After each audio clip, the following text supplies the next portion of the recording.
All right, U.S. Marshals are searching for a former Indiana councilman suspected of rape and say he could be in the Gatlinburg area. We told you about this earlier in the show, and now here to shed more light on the search efforts is the executive director of the East Tennessee Valley Crime Stoppers, Stacey Payne. So, Stacey, tell us what info you guys have on this guy right now. He's also traveling with a woman that we're looking for, too. Yes, and we know right now that he's allegedly had over 18 charges of sex crimes involving a minor. Okay. He has worked in leadership roles of several different denominations of churches.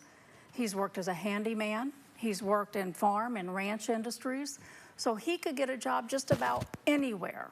So, yeah, I was going to say the concern is it might be easy for him to go undetected, potentially. Very much so. Okay. And one of the things, like I said, the U.S. Marshals believe he may be in our area, specifically the Gatlinburg, Sevierville area.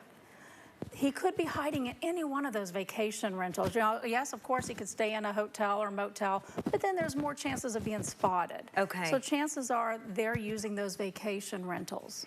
What do we do as a community? I mean, especially for those who are out in the Gatlinburg area, if they're watching this right now.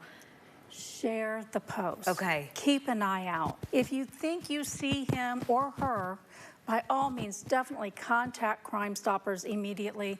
Let us get law enforcement there. Tell us as much as you can about where you've seen them, when you've seen them, and what they look like. They very well could have been changing their hair color, or changing anything about their appearance that they can. Well, we know that you guys, or U.S. Marshals, are leading this. It sounds like this individual is from Indiana, potentially crossed in other states. Talk about this process when you're working with other agencies and things are crossing state lines too. Right, because he's crossing state lines or state lines, the U.S. Marshals is involved.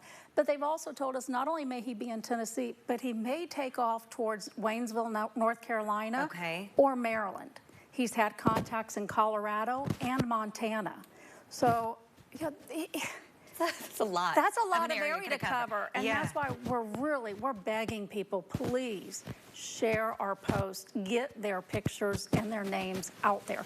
Now, we know their names, but that doesn't mean that's the name that they're registering under or they're going by. Okay, so again, if someone sees that individual, man or woman, who do they need to call? How can they get in touch with you? They can call us at ** tips. That's the easiest way to remember. You contact us, and we will get the information immediately to the U.S. Marshals. Okay, thank you so much, Stacey. Appreciate it.